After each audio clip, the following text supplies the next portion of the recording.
The crystal chandeliers of Bellissimo cast warm light across the private dining room. I sat at the far end of the table watching my family celebrate Dad's 60th birthday in the most expensive Italian restaurant in downtown. The kind of place where a single plate of pasta costs more than most people's weekly grocery budget. My brother Daniel raised his wine glass, his Rolex catching the light. To Dad. 60 years of building the Martinez legacy. Everyone cheered. Mom dabbed her eyes with her napkin. My sister Sofia smiled from across the table, her designer dress probably worth more than my monthly rent. At least that's what they all thought. Speaking of legacies, Daniel continued, his eyes landing on me with that familiar smirk. Isabella, are you still renting that tiny apartment in the old district? The one with the broken elevator? The table went quiet. All eyes turned to me. I took a sip of water. Yes, I'm still there. Sofia gasped dramatically. Bella, you're 34 years old. Don't you think it's time to actually own something? Build some equity. Your sister's right, Dad added, cutting into his steak. Daniel owns 3 properties. Sofia just closed on that beachfront condo. Even your cousin Miguel bought a townhouse last year and he's only 28. I'm comfortable where I am, I said quietly. Daniel laughed, the sound echoing off the marble walls. Comfortable? In a 500-square-foot rental? Come on, Bella. When are you going to get serious about life? You're a waitress, for God's sake. I'm a restaurant manager, I corrected. Same thing, he waved dismissively. You serve people. We build things. There's a difference. Mom reached across the table, her manicured hand patting mine. Honey, we're not judging. We're just worried. You're getting older and you have nothing to show for it. No property, no husband, no real career trajectory. Maybe if you'd stayed at Dad's firm like the rest of us, you'd be somewhere by now, Sofia added. But you had to go off and do your own thing. Work in restaurants. Look where that got you. I smiled. Not because I was happy but because they had no idea. None of them had any clue what I'd actually been doing for the past 10 years. The waiter appeared beside me, a young man named Marcus who'd been part of my staff for 2 years. He carried a bottle of Dom Perignon, the real stuff, not the premium label the family had ordered. Excuse me, Ms. Martinez, he said quietly, professional as always. The property manager just confirmed the final paperwork. You now officially own this entire building and all 4 restaurants inside, including Bellissimo, the rooftop garden, Café Lucia, and the wine bar on the ground floor. He said it softly, but in the sudden silence of the private dining room, everyone heard. Daniel's fork clattered against his plate. Sofia's mouth fell open. Dad stopped mid-chew, his steak knife frozen in the air. Mom's hand, still on top of mine, went rigid. Marcus continued as if he hadn't just dropped a nuclear bomb on the family dinner. The deed is ready for your signature. Would you like me to bring it now, or shall I wait until after dessert? I looked at him, then at my family's shocked faces. After dessert is fine, Marcus. Thank you. Very good, Ms. Martinez. He filled my glass with the Dom Perignon and disappeared. The silence stretched. I could hear the kitchen sounds from down the hall, the clinking of dishes, the sizzle of pans. My sounds. My kitchen. My restaurant. What? Daniel finally found his voice. What did he just say? I think he said Bella owns this building, Sofia whispered. That's impossible, Dad said firmly. This building is owned by. He trailed off, his face going pale. Horizon Properties Group. That's right, I said calmly, cutting a piece of my chicken. Horizon Properties Group. My company. Your company? Mom's voice cracked. I nodded. I founded it 8 years ago. Started with a small cafe in the warehouse district. Nobody thought it would work. A restaurant in that neighborhood. But I knew the area was being developed. Bought the property for almost nothing, renovated it myself. Literally painted walls and installed fixtures with my own hands. But you're a waitress, Daniel stammered. I was a waitress, I corrected. Then a hostess. Then a manager. I worked in 12 different restaurants over 5 years. Learned everything. How they operate, what makes them profitable, why they fail. Every night I served tables, I was studying. Taking mental notes. Learning. I took a bite of my chicken. It was perfectly seasoned. I'd hired the chef myself 3 years ago. That first cafe, I continued, Broke even in 8 months. Made a profit by month 12. I sold it 2 years later for 4 times what I paid. Took that money and bought a failing steakhouse downtown. The Stockyard. Dad asked quietly. That place that was about to close? That's the one. Took me 6 months to turn it around. New menu, new staff training program, new marketing strategy. Within a year, it was the highest-rated steakhouse in the city. I smiled at the memory. Sold it for $3.2 million. Sofia's champagne glass slipped from her fingers but didn't break, just rolled across the white tablecloth, spilling golden liquid. Then I started acquiring more properties. Not just restaurants, the buildings themselves. I learned that the real money isn't in running restaurants. It's in owning the real estate. So I bought this building 5 years ago when the previous owner got into financial trouble. Paid $12 million for it. $12 million. Mom whispered. Where did you get $12 million? From being smart about money while you all thought I was poor. I met her eyes. You know all those family dinners where you'd worry about me? Wonder how I was paying rent. I was living in that tiny apartment because I was putting every dollar into investments. While Daniel bought his 3rd luxury car, I bought commercial property. While Sofia spent $15,000 on a handbag, I spent $150,000 on a down payment. This building is now worth $47 million, I continued. The 4 restaurants inside generate $8 million in annual revenue. Bellissimo alone does $2.5 million per year. You're sitting in my highest performing investment. Dad's face had gone from pale to red. Why didn't you tell us? Tell you what? That I was building something? I tried, Dad. 10 years ago when I told you I wanted to work in restaurants, you called it a phase. You said I was wasting my college degree. You told me to grow up and join the family firm like Daniel and Sofia. I was trying to help you. Dad said, his voice rising. The firm would have given you stability, benefits, a career path. I didn't want your path, I said quietly. I wanted to build my own. By lying to us? Sofia demanded. By pretending to be poor? I never lied. You just never asked the right questions. You saw my small apartment and my old car and assumed I was struggling. I never said I was. You just decided that's what my life looked like. Daniel had been silent, his face working through emotions I couldn't quite read. Finally he spoke. How much? How much are you worth? I set down my fork and knife, aligned them perfectly on my plate the way I'd learned in my very first restaurant job. Horizon Properties Group owns 11 buildings across the city. Total real estate portfolio worth approximately $180 million. The restaurants and cafes generate about $24 million in annual revenue, with a profit margin of roughly 18%.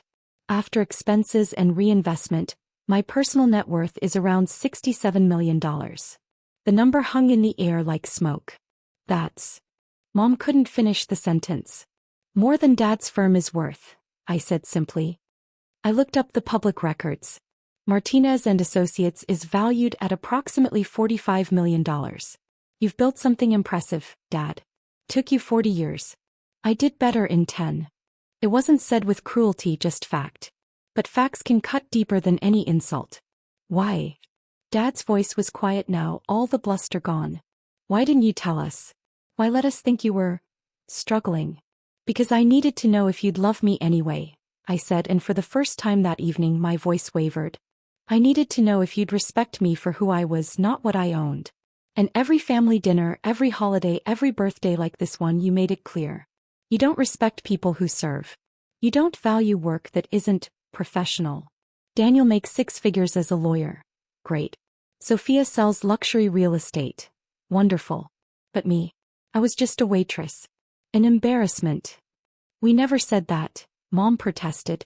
You didn't have to. I looked around the table. It was in every disappointed look. Every comment about my apartment. Every time you'd introduce me to people and change the subject when they asked what I do. I felt it every single time. Marcus reappeared with a leather folder. Inside was the final deed, freshly notarized. The building officially and completely mine. I'd owned it for years, but today the last paperwork had cleared, consolidating several LLCs into my personal name. Today it became undeniable. I signed the document while my family watched in silence. There's something else you should know, I said, closing the folder. Remember when Daniel's law firm was looking for new office space 2 years ago? That building you're in? The one with the marble lobby and the rooftop terrace. Daniel's eyes widened. I own that too. You're my tenant. Have been for 18 months. I'm the one who approved your lease application. No, Daniel said. No, that building is owned by Skyline Property Management. Another one of my LLCs. I turned to Sofia. And that beachfront condo you just bought? The one you were so excited about?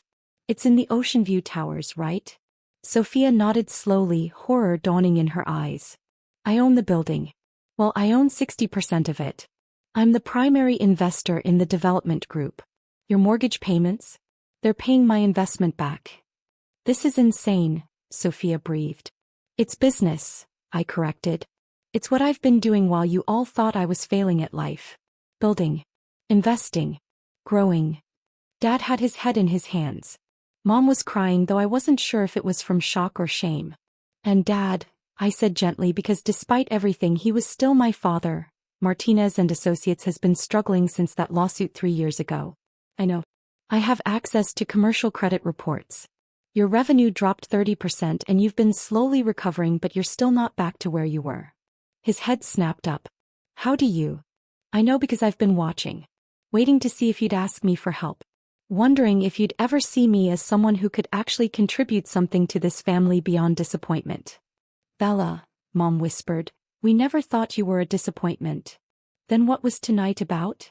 I asked. Daniel's comment about my apartment? Sofia's concern about my lack of equity?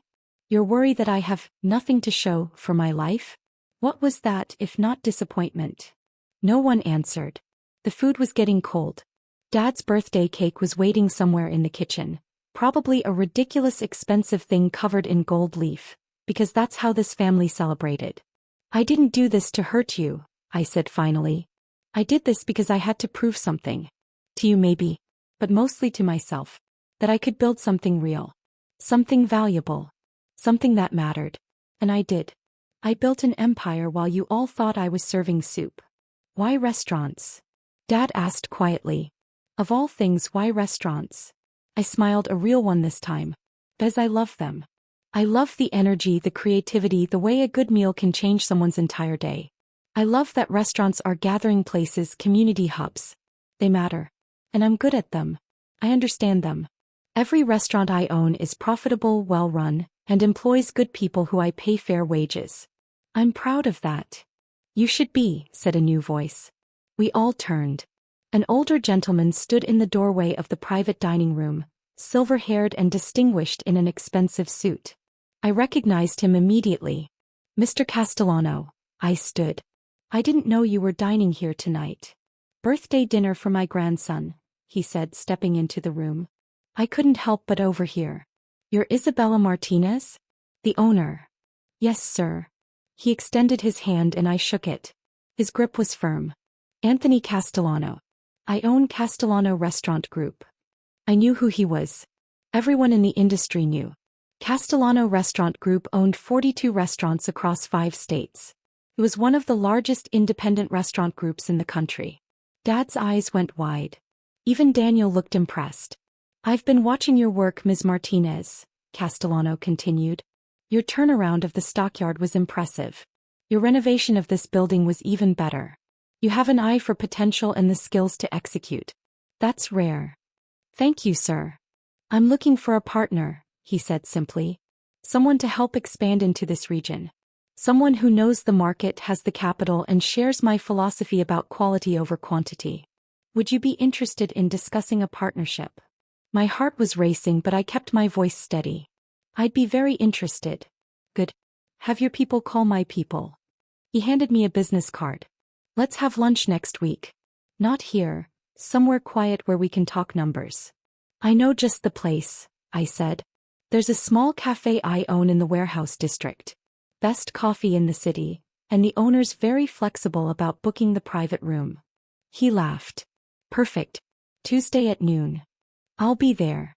Castellano nodded to my family. Happy birthday, he said to Dad, then left. The silence that followed was deafening. Daniel spoke first. Did that just happen? Did Anthony Castellano just offer you a partnership? Sounded like it, I said, sitting back down. My hands were shaking slightly, so I folded them in my lap. Do you know what that means? Daniel continued. Castellano Restaurant Group is worth over $300 million. If you partner with him.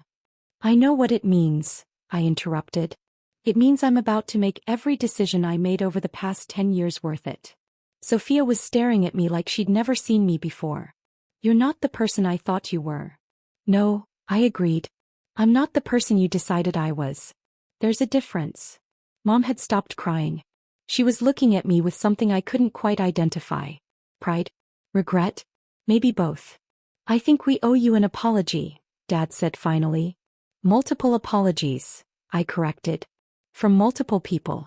Over multiple years. You're right.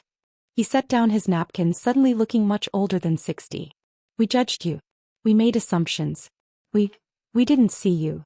You saw what you wanted to see, I said. A daughter who wasn't living up to your expectations. It was easier to believe I was failing than to consider I might be succeeding in ways you didn't understand. I'm sorry, Mom said, her voice thick. Truly sorry, Bella. We should have asked.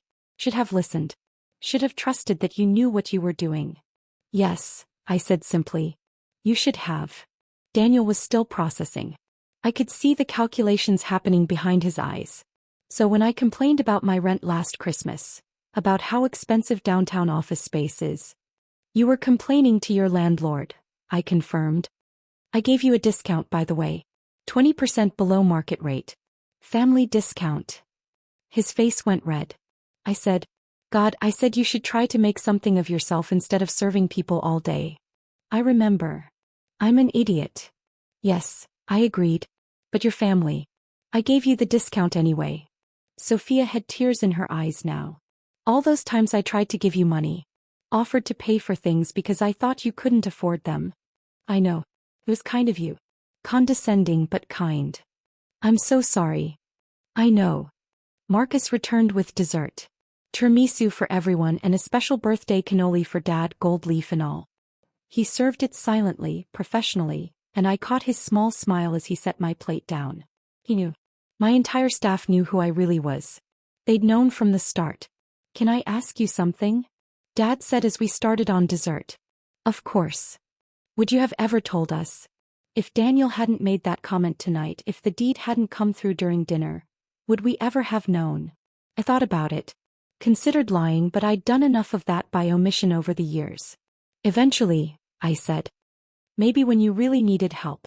Maybe when one of you actually asked me about my life instead of assuming you knew. Maybe never. I honestly don't know. That's fair, he said quietly. We ate in silence for a while. The tiramisu was perfect. I'd trained the pastry chef myself. Every bite was a reminder of the empire I'd built, one decision, one property, one restaurant at a time. What happens now? Mom asked. Now. I considered. Now I have lunch with Anthony Castellano next week. Now I continue running my businesses. Now we finish Dad's birthday dinner and you all decide whether you want to see me as I actually am, or keep seeing the version you invented. We want to know the real you, Sofia said immediately. Do you? I challenged. Because the real me is someone who worked 16-hour days for years. Who has calluses from scrubbing floors and burns from learning to work a line. Who can tell you the profit margin on every dish in this restaurant and the break-even point for every property I own. The real me is someone you called an embarrassment. I never used that word, Sofia protested. You didn't have to. Dad pushed his plate away. I spent 40 years building a law firm. Made it successful, respected, profitable. I thought I knew what success looked like. But watching you tonight, listening to what you've built, I realize I may have been wrong about a lot of things. Not wrong, I said. Just limited. Success doesn't look the same for everyone. Will you forgive us? Mom asked. Will you give us a chance to do better? I looked around the table. My family, flawed and presumptuous but still mine. They'd hurt me, yes. Dismissed me and underestimated me and made me feel small. But they were also the people who'd raised me, taught me to be strong even when they didn't appreciate how I used that strength. I'll give you a chance, I said. But things are different now. I'm not the struggling daughter you need to worry about. I'm not the failure you need to fix. I'm a successful businesswoman with a growing empire and an opportunity that could change my entire trajectory. I need you to see me as that. We will, Dad promised. We'll do better. Starting now, I added. Starting with how you introduce me to people. How you talk about my work. How you respect my choices. Agreed, Mom said. The others nodded. I raised my glass of Dom Perignon. Then here's to new beginnings. And to Dad's 60th birthday. May the next 60 years surprise you as much as tonight did. They laughed and we clinked glasses, and for the first time in 10 years I felt like maybe, just maybe, my family was starting to actually see me. Marcus brought the check even though I never got a check at my own restaurant. He placed it in front of Daniel with a small smile. Daniel opened it, looked at the total and went pale. $4,200? Plus tip, Marcus said helpfully. Daniel looked at me. Bella, I can't. This is more than. I took the check from his hand. It's handled. This one's on me. You don't have to. I know. But it's Dad's birthday and this is my restaurant and I can afford it. So yes, Daniel, I'm picking up the check. Get used to it. I signed the bottom, added a generous tip for the staff, my staff, and handed it back to Marcus. As we left, I noticed the small placard near the host stand that I'd installed last month. Bellissimo, a Horizon Properties establishment. Owner, Isabella Martinez. Mom stopped when she saw it. Reached out and touched my name with her finger. You really did it, she whispered. You really built all this. I really did. We walked out together into the cool evening air. My old car, a 10-year-old Honda that I kept because it ran perfectly and I saw no reason to replace it, was parked on the street. Daniel's Tesla and Sofia's BMW were in the valet section. You could upgrade, you know, Daniel said looking at my car. You can obviously afford it. I could, I agreed. But this car has been with me since the beginning. It drove me to my first restaurant job, to every property viewing, to every bank meeting where I had to prove I was worth the risk. It's not about the car. It's about remembering where I came from. That's actually pretty wise, Sofia admitted. I unlocked the door. I have to go. I have an early meeting tomorrow with my property managers. We're looking at a new acquisition in the financial district. Another building? Dad asked. A whole block, actually. 3 buildings, one of them historic. Needs renovation, but the bones are good. If the numbers work, Horizon Properties will own some of the most valuable commercial real estate in the city. When you meet with Castellano next week, Dad said carefully, would you want any advice? I've negotiated a lot of partnerships in my career. I'd be happy to help. It was an olive branch. A clumsy one, but genuine. I'd like that, I said. Call me Sunday. We can talk through the strategy. His face lit up. Really? Really? You're a good negotiator, Dad. I can learn from that. Mom hugged me. Sofia hugged me. Daniel shook my hand, which was weird, but I accepted it. As I drove away, I watched them in my rearview mirror, standing under the awning of my restaurant, beneath my name on the sign, finally understanding that I was never the failure they thought I was. My phone buzzed. A text from Marcus. That was legendary. The entire staff is talking about it. You're a hero. I smiled. Another text came through, this one from my property manager. Final numbers on the financial district block. We can close in 30 days if you want to move forward. This could be the biggest acquisition yet. I pulled over, opened my laptop from the passenger seat and reviewed the documents. 3 buildings. Total asking price, $89 million. Potential annual revenue, $12 million. It was aggressive, but the numbers worked. I typed back, make the offer. Let's close in 3 weeks instead of 4. Another text, this one from an unknown number. Ms. Martinez, this is Anthony Castellano. I wanted to reach out personally. After our brief meeting tonight, I've been thinking. I'd like to move our lunch to Monday instead of Tuesday if you're available. I believe we could build something significant together, and I'm eager to begin discussions. My hands were shaking again. Anthony Castellano wanted to move the meeting up. Anthony Castellano thought we could build something significant. I responded, Monday works perfectly. Looking forward to it. One more text came through. This one from Dad. I'm proud of you, Bella. I should have said that years ago. I'm saying it now. You're remarkable and I'm proud to be your father. I sat in my car in front of my restaurant in my building in the city where I'd built an empire while everyone thought I was barely surviving, and I let myself feel it. All of it. The vindication, the relief, the satisfaction, the hope that maybe finally things would be different. Tomorrow I'd wake up and run my empire. I'd review contracts and approve menus and inspect properties and make decisions that affected hundreds of employees and millions of dollars. I'd meet with Castellano and negotiate a partnership that could double or triple my holdings. I'd continue building something extraordinary. But tonight I'd proven something more important than financial success. I'd proven that their limitations weren't mine. Their definitions of success didn't have to be mine. And their inability to see me didn't make me invisible. I'd been visible all along. I'd been building all along. I'd been succeeding all along. They just hadn't been looking. But now they were. And they'd never stop looking again. I pulled back into traffic, heading home to my tiny rental apartment. The one I kept because it reminded me to stay humble, to remember the hunger that drove me, to never forget that success isn't about impressing people. It's about building something that matters. My phone buzzed one more time. Sofia, lunch next week? Just us. I want to hear everything. The real story, not the version we made up. Me, I'd like that. And I would. Because despite everything, despite the years of dismissal and the constant underestimation, they were still my family. And now, finally, I could be myself with them. Not the struggling daughter. Not the disappointing sister. Not the waitress who'd never amount to anything. Just Isabella Martinez. Businesswoman. Empire builder. Success story. Owner of the restaurant where they'd finally seen the truth. I smiled all the way home.